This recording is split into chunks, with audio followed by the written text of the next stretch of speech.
अब मैं आ चुका हूँ बजहां ग्राम सभा, जो कि कछवा के ठीक बगल में बजहां ग्राम सभा है। और बजहां ग्राम सभा में चल रहे रामलीला, भगवान की लीला को दिखाने का और देखने का दोनों सौभाग्य मिला है। और उससे भी बड़े सौभाग्य की बात मैं बता दूं कि परम पूज्य सदगुरु श्री के सानिध्य में ये इस रामलीले को देखने का सौभाग्य प्राप्त होता है। हमारे साथ इस आश्रम से काफी नजदीक जुड़े हुए व्यक्ति आचार्य श्री प्रिंस जी हैं। मैं इनसे जानना चाहूंगा कि ये रामलीला कितने वर्षों से चला आ रहा है। सभी को मेरे तरफ से जय सीताराम। मैं आप सबको बता दूं कि यह रामलीला विगत लगभग 15 वर्षों से चला आ रहा है। इस रामलीले में प्रिंस जी बताएं कि पात्र कहां कहां से आते हैं और किस प्रकार से वो अपनी प्रस्तुति दे पाते हैं। भानुश्री जी, मैं आपको बता दूं कि पात्र कहीं दूर से नहीं आते हैं। यहाँ पे सब गांव के हैं, नगर के हैं और क्षेत्र के हैं। और सब रामलीला में पाठ करने वाले पात्र छोटे छोटे नन्हे नन्हे बच्चे हैं। बहुत अच्छा। मैं प्रिंस जी से जानना चाहूंगा कि ये क्या किरदार निभाते हैं प्रभु श्री रामचंद्र जी के इस लीला में, किस प्रकार से अपने लीला को दिखा पाते हैं आचार्य श्री प्रिंस जी। मैं आपको बता दूं, मेरे गले से ही आप लोगों को मालूम हो गया होगा कि मैं किस किरदार में हूँ। मैंने कल मेघनाथ का किरदार निभाया, जो मेरे फेसबुक पे तहलका मचा रहा है।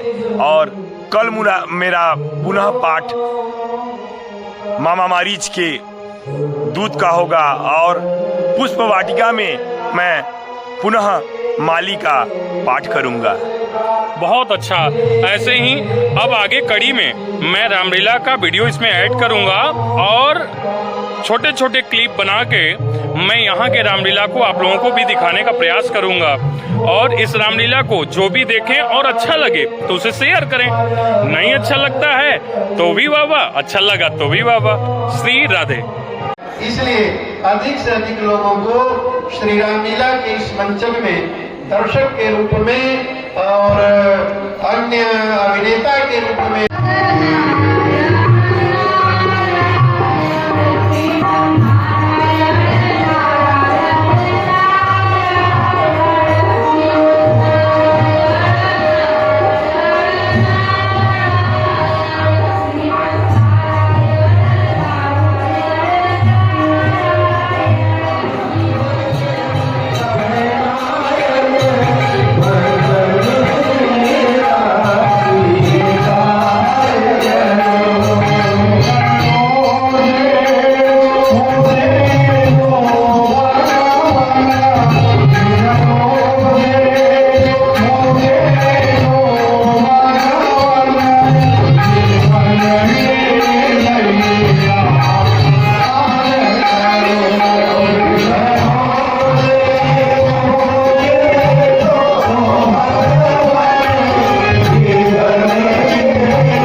कुछ बंद हो चुका था, इसलिए श्री राम लीला का कार्यक्रम भी बंद ही था। पर साल से कार्यक्रम शुरू हुआ। भगवान श्री राम का जीवन चरित्र, कल मैंने कहा था कि भारत की आत्मा। भगवान श्री राम के बिना भारत की कल्पना ही नहीं हो सकती।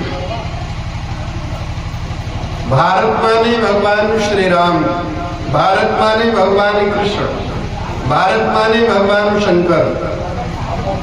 ये जो हमारे आराध्य हैं, इष्ट देव हैं, यही भारत है, यही भारत की आत्मा है, यही भारत के प्राण है।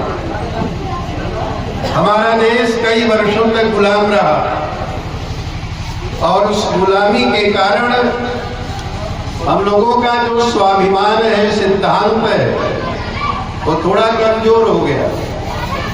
और बाद के कालखंड में हमें स्वतंत्रता भी मिली। उस स्वतंत्रता के बाद जो हमारा स्वाभिमान और सिद्धांत था, जो हमारा इतिहास था, वह हमें बताया नहीं गया, वह हमें समझाया नहीं गया, वह हमें पढ़ाया नहीं गया। और आधुनिकता के खंदक में भारत को ढकेलने की कोशिश की गई, विदेशी मीडिया के द्वारा और भी दुनिया भर के माध्यम से जो हमारे दिमाग में भरा गया, कूट कूट करके भरा गया कि भाई भारत का जो कुछ भी है उसमें ढेर सारी कमियां हैं और विदेशों का जो कूड़ा करकट है, कचड़ा है, वही जो है हर प्रकार से सभ्यता का निशानी, अच्छाई का प्रतीक है। यानी कूड़ा कचड़ा अच्छाई का प्रतीक हो गया। और जो हमारा धर्म, हमारा सिद्धांत विज्ञान की कसौटी पर हर प्रकार से खरा उतरने वाला था, उसे जो है उपेक्षित किया गया, उसे तिरस्कृत किया गया, उसे अपमानित किया गया, उसे पृष्ठभाग में ढकेला गया, हमारे दिमाग से निकाल दिया गया कि हम इसके बारे में भी सोचें, हम रामायण के बारे में न सोचें, ऐसा कुत्सित प्रयास किया गया। हम गीता के बारे में न सोचें, ऐसा कुत्सित प्रयास किया गया। हम भगवान शिव और कृष्ण के बारे में न सोचें, ऐसा कुत्सित प्रयास किया गया। यानी आधुनिकता का पागलपन इस प्रकार से हमारे दिमाग में भरा गया कि हमारे घरों से धार्मिकता के जो भी प्रतीक थे वो सब सारे गायब होते चले गए और हम लोग आधुनिकता के रंग में रंगते चले गए। लेकिन इतने वर्षों के कालखंड के बाद अगर हम विदेशी सभ्यता और अपनी संस्कृति और संस्कार का तुलनात्मक अध्ययन करें, उसके बारे में रिसर्च करें, शोध करें, तो यही बात उभर करके आती है कि विदेशी सभ्यता यथार्थ में कूड़ा करकट है। और अगर यथार्थ जीवन जीने की कोई यथार्थ धरातल है तो हमारा संस्कार है, हमारी संस्कृति है। उसके बिना न हमारे जीवन में शीतलता है, न उसके बिना हमारे जीवन में आनंद है, न हमारे जीवन में उसके बिना सुख और समृद्धि है। इसलिए यही कारण रहा है कि गांव-गांव में पहले रामलीला होती थी, छोटे छोटे गांवों में रामलीला होती थी। हमारा बचपन था और उस बचपन में हमारे गांव से थोड़ी दूर पर एक गांव था भीषमपुर, वहां रामलीला होती थी और हम लोग उस रामलीला में जाते थे। इतने प्रकाश की व्यवस्था नहीं थी, मिट्टी के तेल का गैस होता था जिसमें हवा भरी जाती थी, वो गैस जलता था और कोई बहुत बड़ी व्यवस्था नहीं। हम लोग अपना अपना बुरिया लेकर के जाते थे और उसी को बिछा बिछा करके बैठते थे। बचपन था तो बचपन में कोई जानकारी तो थी नहीं कि क्या हो रहा है, लेकिन फिर भी बड़ा उत्साह होता था, बड़ी प्रसन्नता होती थी वहां जाने में। और टार्च वगैरह की बहुत व्यवस्था नहीं थी तो साइकिल का जो पहिया होता था उसी पहिया को जला करके एक आदमी आगे आगे चलता था और शेष लोग पीछे चलते थे। तो उस काल खंड में भी रामलीला का वो प्रयास था जब कि भारत बहुत पिछड़ेपन की निशानी में गिना जाता था। लेकिन जैसे जैसे कहते हैं कि हमारा विकास होता गया, जैसे जैसे हम आगे बढ़ते गए, आधुनिक होते गए, वैसे वैसे हमारे जीवन से धार्मिकता समाप्त होती चली गई, धर्म कर्म समाप्त होते गए। आधुनिक आधुनिक आधुनिक आधुनिक होते होते हमारी पहचान क्या है, हमारा सिद्धांत क्या है, हमारी संस्कृति और संस्कार क्या है, इसी को हम भूलते चले गए और एक पागलपन दिमाग में भरता चला गया। लेकिन भगवान की प्रेरणा ये रही, भारत की रक्षा तो भगवान करते हैं ना, किसी न किसी रूप में। मैंने कहा हजारों वर्षों तक भारत गुलाम रहा, मुगलों का शासन रहा, अंग्रेजों का शासन रहा। इसके बाद भी भयानक ध्वंस के बाद, भयानक विध्वंस के बाद न जाने कितने लाख मंदिर तोड़ दिए गए, कितने लाख जो है कि हिंदुओं को मार दिया गया। और इसके बाद भी अगर भारत भारत बना हुआ है तो इसमें भगवान की बहुत बड़ी कृपा ही है, ये मान करके चलिए। जो गीता में भगवान ने कहा, मानस में कहा कि जब जब होई धर्म के हानि बाढ़ी असुर अधम अभिमानी, तब तब धरि प्रभु विविध शरीरा भरई कृपा निधि सज्जन पीरा। तो भगवान किस रूप में धरती पर आते हैं, ये भगवान ने नहीं कहा, भगवान आते हैं। और जब जब भारत पे अधर्म बढ़ता है, असुरों का आक्रमण होता है, असुरों का अत्याचार बढ़ता है, हमारी संस्कृति और संस्कार जो है कि संकट में पड़ते हैं, तो भगवान का अवतरण होता है। इस रूप में होता है या कहा नहीं जा सकता है, वैसे तो प्रतिदिन भगवान का अवतार होता रहता है। तो इस तरह से हमारी संस्कृति और हमारे संस्कार जो है वही हमारे जीवन का आधार है, वही हमारे जीवन की सुख और समृद्धि है। और इसको हमें बना करके रखना है, पीढ़ी दर पीढ़ी इन बातों को हमें सजोना है, आने वाली पीढ़ी को हमें बताना है, आने वाली पीढ़ी को हमें समझाना है, आने वाली पीढ़ी को हमें सिखाना है कि केवल खाना पीना सोना और दुनिया से चले जाना यही हमारी जिंदगी नहीं है महाराज। और दुनिया की जितनी भी चीजें हैं सुख के, उनकी एक सीमा है, और एक सीमा के बाद जो है न उसमें आनंद रहता है, न सुख रहता है, न रस रहता है। और स्वार्थ का पागलपन जब दिमाग पर हावी हो जाता है महाराज, तो फिर न कोई जो है कि रिश्ता समझ में आता है, न कोई सिद्धांत समझ में आता है। तो परिवार को जोड़ने का काम धर्म करता है, समाज को जोड़ने का काम धर्म करता है। और भगवान श्री राम और सीता से बढ़ करके सामाजिक और पारिवारिक जीवन के लिए दूसरा कोई हमारा मार्गदर्शक नहीं हो सकता है। तो इसलिए रामलीला का जो कार्यक्रम जगह जगह होते थे, आज भी हो रहे हैं। लेकिन एक तो मैंने कहा कि आधुनिकता का पागलपन हमारे दिमाग में जो भरा गया कि भाई धर्म के लिए खर्च करना ये फालतू है, अनावश्यक है। टीवी के द्वारा, पिक्चरों के द्वारा और भी नाना प्रकार से हमारे दिमाग में भरा गया कि भाई और सारी भोग विलास के लिए तुम खर्च करो, 10,000 का जूता पहनो, 25,000 का तुम कपड़ा पहनो, ये सारी चीजें आप खर्च करो। लेकिन धर्म के लिए बढ़ते बढ़ते क्या हो गया, कहा कि वस्त्रम च समर्पयामि, तो वस्त्र समर्पित करने के लिए क्या हुआ, एक डोरा तोड़ करके चढ़ा दिया गया भगवान को। यानी हम यहाँ तक आ गए धर्म के मामले में, यानी धर्म के लिए खर्च करना फालतू, अनावश्यक। यानी हमारा जो जीवनाधार था, हमारा जो सिद्धांत था, उसी को हमने अपने जीवन से निकाल करके फेंक दिया। यानी हम कितने पागलपन के शिकार हो गए विदेशी प्रोपेगंडा के कारण, विदेशी हथकंडा के कारण, विदेशी दुष्प्रचारों के कारण। तो इसलिए रामलीला का जो कार्यक्रम होता था, न जाने कितने का हमारे जानने में शुरू हुआ और हर जगह बंद हो गया। इतने ऐसे जगह थे जहां बंद हो गए, कुछ जगह हो रहे हैं। एक दो जगह हम गए रामलीला के कार्यक्रम में, हमने देखा ठीक है खेलने वाले बेचारे खेलते हैं, उस जगह तो मनोरंजन का साधन इसको बना दिया जाता है, जबकि श्री रामलीला मनोरंजन का साधन नहीं है। एक बात दिमाग में आप रखिए कि श्री रामलीला मनोरंजन का साधन कभी भी नहीं हो सकता है। उसके द्वारा हम कुछ सीखें, जाने, समझे। पहले तो भगवान और श्री राम साक्षात ईश्वर हैं, भगवान हैं। हम उनकी लीला देखें, देखने मात्र से हमारा जीवन पवित्र होता है। उस लीला को देखने मात्र से हमारा जीवन धन्याति धन्य, दिव्याति दिव्य, रम्याति रम्य बनता है। अगर उससे हम कुछ सीख सके, जान सके, उसका अनुसरण कर सके, तो यह हमारे लिए प्रत्यक्ष वरदान के समान होगा। तो रामलीला का इस प्रकार से मंचन करना थोड़ा कठिन काम होता है, इसके कई विभाग होते हैं। आज थोड़ा विलंब हो गया क्योंकि जो है कि चेते थोड़ा विलंब से आए, उन्हीं की मंडली तैयार करती है जो भी पात्र होते हैं, तो उनके आने से, देर से आने से थोड़ा विलंब हुआ, इसलिए इस कार्यक्रम को शुरू होने में विलंब हुआ।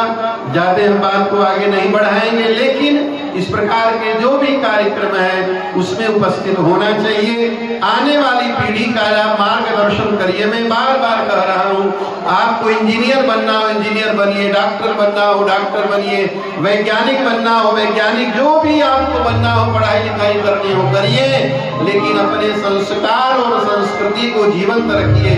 अगर आप परिवार का सुख चाहते हैं, अगर आप जीवन का सुख चाहते हैं, अगर आप शरीर का सुख चाहते हैं, तो अपने संस्कारों को कस करके पकड़े रहिए। और इसके लिए सबसे ज्वलंत जो है कि अगर कोई ग्रंथ है हमारे जीवन के लिए, तो श्री रामचरितमानस है, रामायण है। और इसीलिए श्री राम लीला का मंचन होता है।